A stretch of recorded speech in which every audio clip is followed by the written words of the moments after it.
Masa depan adalah apa yang kita ciptakan hari ini, bukan besok. Assalamualaikum warahmatullahi wabarakatuh. Ananda hebat dan hebit. Alhamdulillah. Alhamdulillah kita panjatkan ke Tuhan kita, Allah Subhanahu wa Ta'ala, yang telah melimpahkan nikmat kepada kita. Dan salam dan salawat kita junjungkan kepada Nabiullah Muhammad Sallallahu Alaihi Wasallam yang menuntun kita menikmati nikmat Allah. Siswaku sayang, Ibu akan bersama kalian dalam menikmati bagaimana isi deskripsi kali ini. Baik, ya.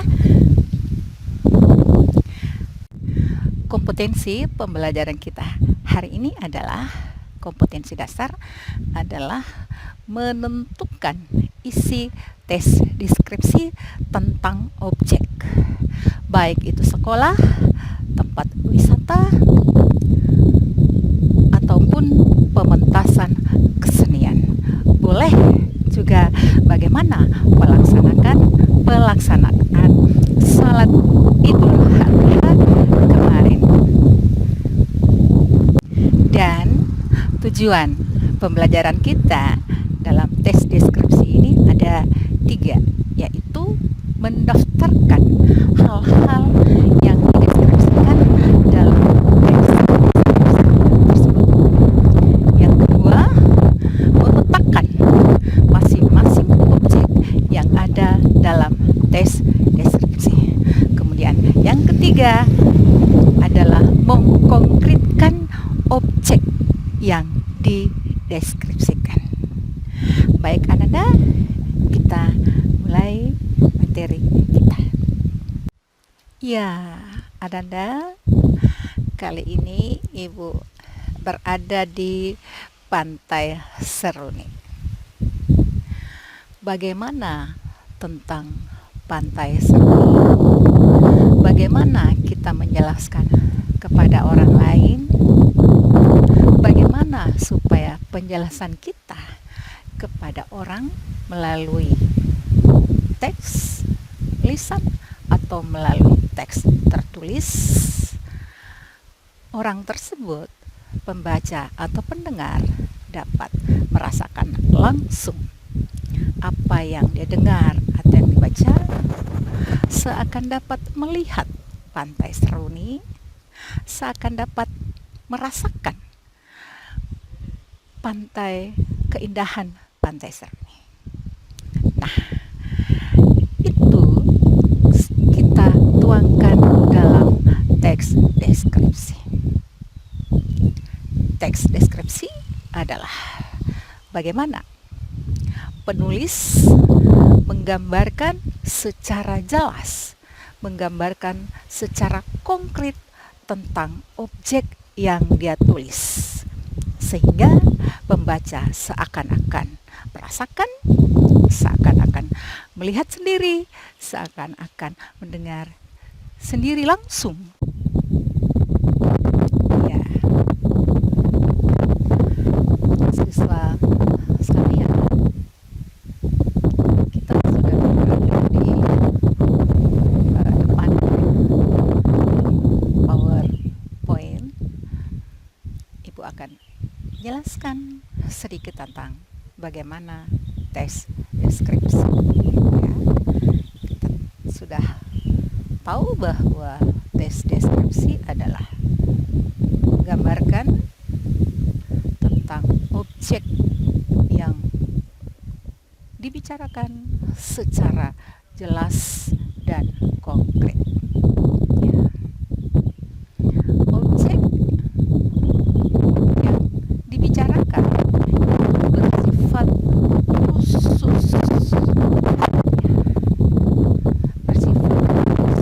dan sesuai dengan personil. Siapa yang mendeskripsikan objek tersebut tergantung bagaimana dia mendeskripsikannya. Contoh, Pantai Seruni ini, bagaimana si A mendeskripsikan tentulah berbeda dengan bagaimana si B mendeskripsikannya. Tetapi yang jelas semua harus jelas, semua harus konkret. Ciri ini yang ada dalam judul, terdapat di dalam judul yang akan dideskripsikan pada konteks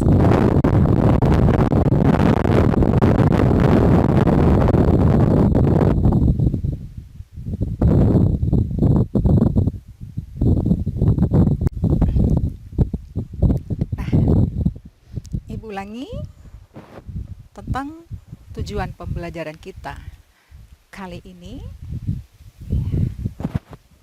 yaitu ada 3. 1. Mendaftarkan hal-hal yang dideskripsikan dari teks deskripsi yang dibaca atau didengar.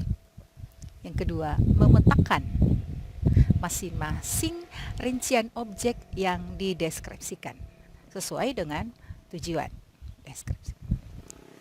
Kemudian yang ketiga, mengkonkretkan objek yang dideskripsikan dengan tujuan dari teks deskripsi. Kita mulai pada tujuan pertama, yaitu mendaftarkan hal-hal. Bagaimana caranya mendaftarkan hal? Ya, tentulah adalah hal yang menurut kita penting dalam teks tersebut, penting untuk kita ketahui. Caranya adalah menjawab pertanyaan tentang teks tersebut. Nah, selain menjawab pertanyaan, tentu kita membuat pertanyaan. Nah, dengan membuat pertanyaan tentang teks tersebut, pasti kita akan tahu, kita akan lebih jelas tentang teks deskripsi tersebut. Tujuan yang kedua adalah memetakan masing-masing rincian. Kita ingat bahwa tujuan teks deskripsi adalah menggambarkan objek dengan cara terinci. Bagaimana cara memetakannya? Yaitu mencatat ide-ide pokok setiap paragraf dalam teks tersebut. Berikut, ya,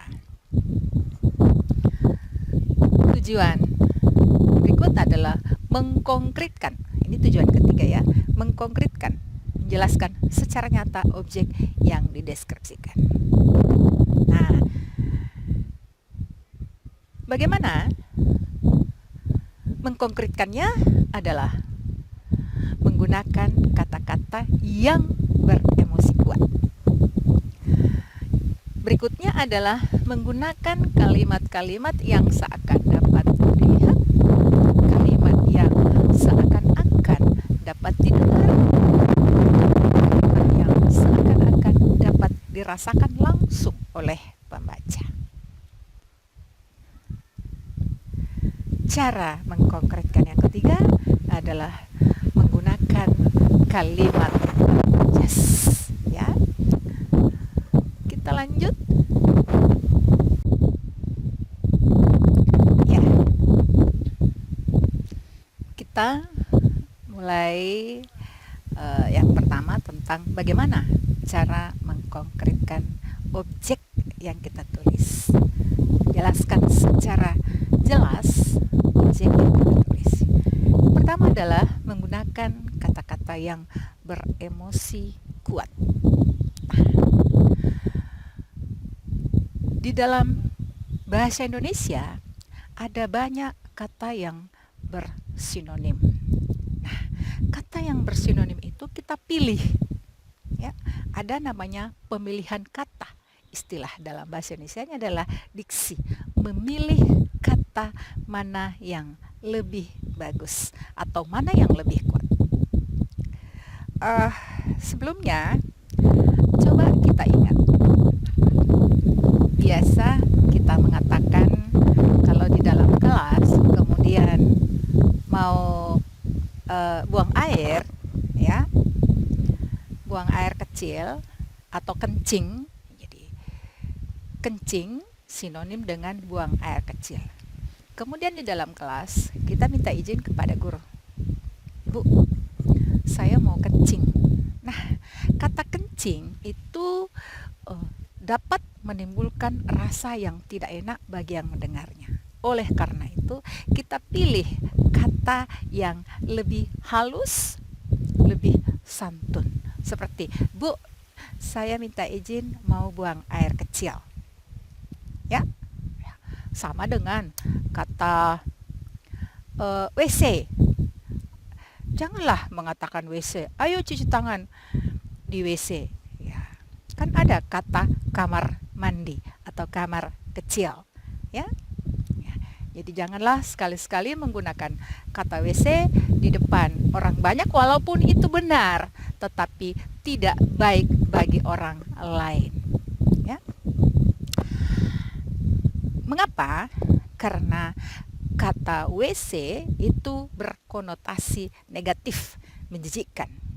Sementara ada kata yang berkonotasi positif, yang bagus, yang santun, yaitu kamar mandi atau biasa kita istilahkan toilet. Nah, dalam teks deskripsi kita menggunakan kata-kata yang beremosi kuat. Sama kata gelap sekali. Kalau kata gelap sekali itu biasa saja, tapi coba kita katakan gelap gulita. Gelap gulita. Nah, kata gelap gulita itu menimbulkan perasaan yang kuat, yang lebih nyata, yang lebih jelas. Ya, ingat, pilihan kata adalah merupakan pilihan pilihan yang selaras dalam penggunaannya. Oke. Pilihan kata itu dapat memberikan efek atau makna sesuai dengan harapan yang diinginkan. Seperti tadi kata toilet. Oke. Baik. Tujuannya yaitu menggambarkan, melukiskan secara rinci, menggambar secara konkret, ya, objek perasaan sehingga pembaca seakan-akan melihat, mendengar, mengalami apa yang dideskripsikan.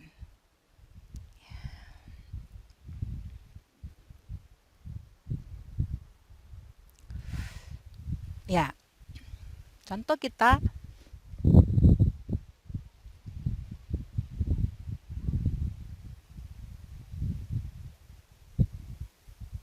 baik. Kita lanjut pada bagaimana mengkonkretkan objek. Ya. Yaitu menggunakan kalimat-kalimat yang seakan-akan ya dapat dilihat, dapat didengar, dapat dirasakan. Oh ya. Ya. Menggunakan kalimat-kalimat yang seakan dapat didengar, seakan dirasakan, seakan dapat dilihat. Contohnya kata sanggup, kata kuat, ya, semuanya bersinonim. Coba kalau kita gunakan dalam kalimat, saya tak sanggup melihatnya. Beda kalau kita katakan saya tak sanggup, bukan, saya tak kuat melihatnya. Ya? Ya. Atau aduh, saya tak kuasa melihatnya. Jadi kata kuat, sanggup, kuasa, kata bisa juga bersinonim. Nah, yang terakhir adalah saya tak berdaya melihatnya. Ya, mana yang paling dirasakan, ya, oleh pembaca atau pendengar dari kata-kata ini? Ya, saya tak sanggup melihatnya, saya tak kuat melihatnya, saya tak bisa melihatnya, saya tak berdaya melihatnya. Oke. Jadi, gunakan kata-kata yang beremosi kuat sehingga dapat didengar, dirasakan, dan dilihat sendiri oleh pendengar atau pembaca. Yang ketiga adalah menggunakan kalimat-kalimat bermajas. Majas apa ya? Majas adalah gaya bahasa. Ingat, bahasa mempunyai gaya supaya indah. Gaya bahasa yang membandingkan sesuatu dengan sesuatu yang lain, ya. Contoh, nah, ibu berada di Pantai Seru nih, ya. Kita mencoba menggunakan kalimat majas. Angin sepoi-sepoi membelai kulitku. Ya. Membandingkan angin dengan tangan manusia. Ya. Yang membelai adalah manusia, tangan manusia. Ya. Kemudian kita bandingkan dengan angin. Kita perumpamakan angin seperti manusia dapat membelai. Ya. Jadi, angin sepoi-sepoi membelai kulitku. Lagi, sinar mentari menyengat kulitku. Ya, sinar mentari menyengat kulitku. Itu saking panasnya sehingga menggunakan kata menyengat. Padahal yang menyengat adalah gigitan semut, gigitan lebah, itu yang menyengat. Ya. Nah, jadi kita membandingkan sinar matahari dengan sengatan lebah atau semut. Berikut juga, ya. Terpaan sinar matahari menghanguskan kulitku. Wih, ya, menghanguskan kulitku. Yang biasa hangus apa? Ya. Kemudian kita menggunakan kalimat majas menghanguskan kulitku. Apa yang hangus biasanya? Masakan, ya. Kemudian masakan diperbandingkan dengan kulit manusia yang hangus. Ya, tidak ada kulit manusia, hanyalah kalimat, ya, hanya untuk mengkonkretkan objek yang kita deskripsikan, ya. Apalagi ya? Saya merasa kesepian di antara keramaian kota. Kesepian di antara keramaian kota. Antara kata sepi dan ramai. Kita membandingkan perasaan yang sepi dengan keramaian. Ya, majas ini dikatakan majas antitesis, berlawanan, ya. Tesis yang berlawanan. Kata yang berlawanan yaitu kata sepi dan ramai. Ibu paling senang menggunakan majas antitesis ini, ya. Apa yang lain, ya? Contoh, perkecillah dirimu, maka kau akan lebih besar daripada dunia. Ya, membandingkan diri kita ini dengan dunia. Ya. Perkecillah dirimu, maka kau akan lebih besar daripada dunia. Jadi, majas ini mengandung makna, mengandung nasihat yang luar biasa. Ya. Apa contoh lain majas antitesis yang bagus adalah Meminta maaf bukan berarti kamu salah dan dia benar. Jadi, salah dan benar, ya. Meminta maaf bukan berarti kamu salah dan dia benar.